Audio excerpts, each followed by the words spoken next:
So joining me on today's video shoot is a little bit of wildlife, but nowhere near as wild as the life in Washington, D.C. inside of our halls of Congress and the administration is. Let's talk about it, at least a little bit.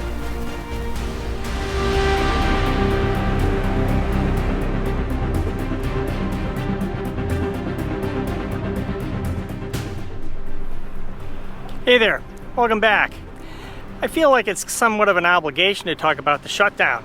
There's been a lot of noise this week about the government shutting down and, you know, what Speaker McCarthy's doing and what's happening.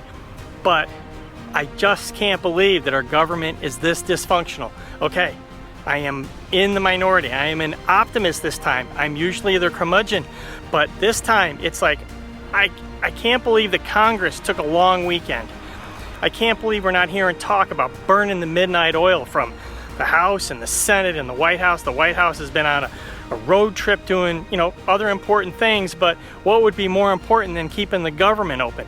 And only this morning, the Deputy Secretary of Defense comes out and talks about the hundreds of thousands of people that are going to be furloughed, but he can't say anything more than that. I mean, it's a little late on a Friday before the shutdown to be actually raising the red flag. So, I'm not sure it's going to happen. That's all I'm saying. I just think there's got to be some secret government plan that is going to work itself out at 12:01 tomorrow night. That's all I can think about. And so I don't think it's going to happen. But if it does, what a bloody mess. And another thing that, you know, sort of bugs me is I don't see any leadership on it. Secretary Buttigieg went to the FAA's training academy in Oklahoma City and talked about you know, the shutdown things, and but those students that are in the academy are going to get laid off as of Sunday/Monday, and you know, so 1,000 students that are in training that will affect the ability for the FAA to deliver air traffic control with staffing are gonna not go into training. And then not only is that bad, but the training is disruptive. Who knows how long it'll take for them to recover from something like that. Now, could they make the decision that says they're essential?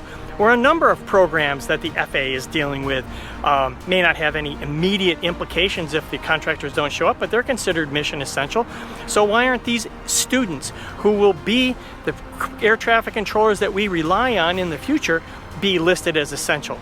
And yeah, I get there's maybe some rules, and maybe that's pushing the envelope a little bit, but what I want to see is, I want to see some leadership, someone that's not playing the game of threatening these students from their jobs for the purposes of some politics. So hey, look, could make that decision, keep them working, keep the people that are doing the training working, and let's move on. Let's show some leadership instead of playing the game. Stop playing the game. That's all I'm saying.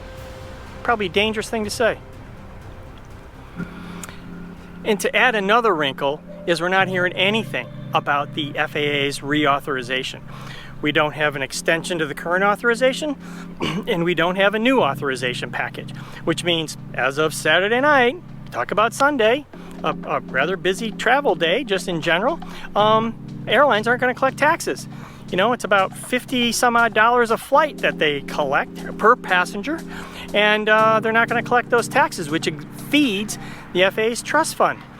But I doubt we're going to see that as passengers as a reduction in flights. If we do, hey, grab some tickets right now. So a lot of agencies, not the majority, but there are agencies that don't operate with an authorization. It is certainly an opportunity for an authorization to make sure that the direction that an agency is going is proper, and there's proper oversight and there's accountability. And with all the near collisions that we've had, and maybe some other issues from oversight and certification, that this would be an important time to have an authorization for the FAA, and to go unauthorized or even extending the old authorizations seems pretty irresponsible. But if that does happen, hey, the agency can continue to operate. According to the rules, it can continue to operate and function as long as it's listed in the budget. Oh, but what if there isn't a budget?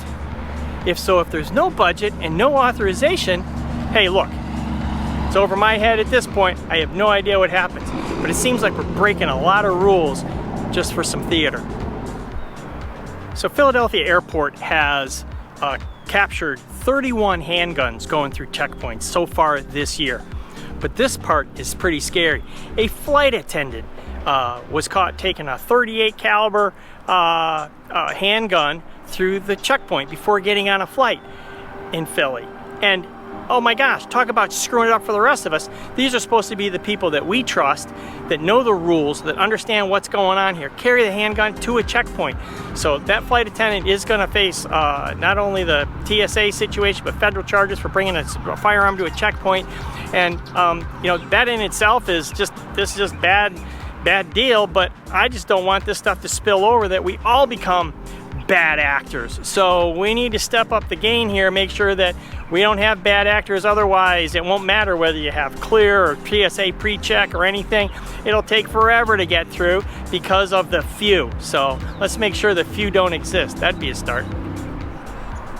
So I don't want to leave without saying that Michael Whitaker has it shocked, I think, everyone, in that he is already on the calendar the Thursday of next week, or early part of October, to be attend a hearing with the Senate to be for confirmation to be the FAA Administrator. It just shows that there's somebody, and probably bipartisan, that this is an important position. It has to be filled, and he has probably cleared a number of hurdles to get to this point. It took Mr. Washington, the previous nominee, months before he could get a hearing scheduled, and Mr. Whitaker, in a matter of just a few weeks, has gotten on the calendar and so ready to go. So next Thursday, 10 a.m. Let's see what happens, and I wish him well. We need an administrator. We need the leadership. Hey, smash that like button, hit subscribe if you like what I'm talking about. If you don't like what I'm talking about, if you like what I'm talking about, hit something below, like comments, or hey, send me something, let me know what you want to hear about, and we'll see you next time, hopefully when we have a budget and an authorization.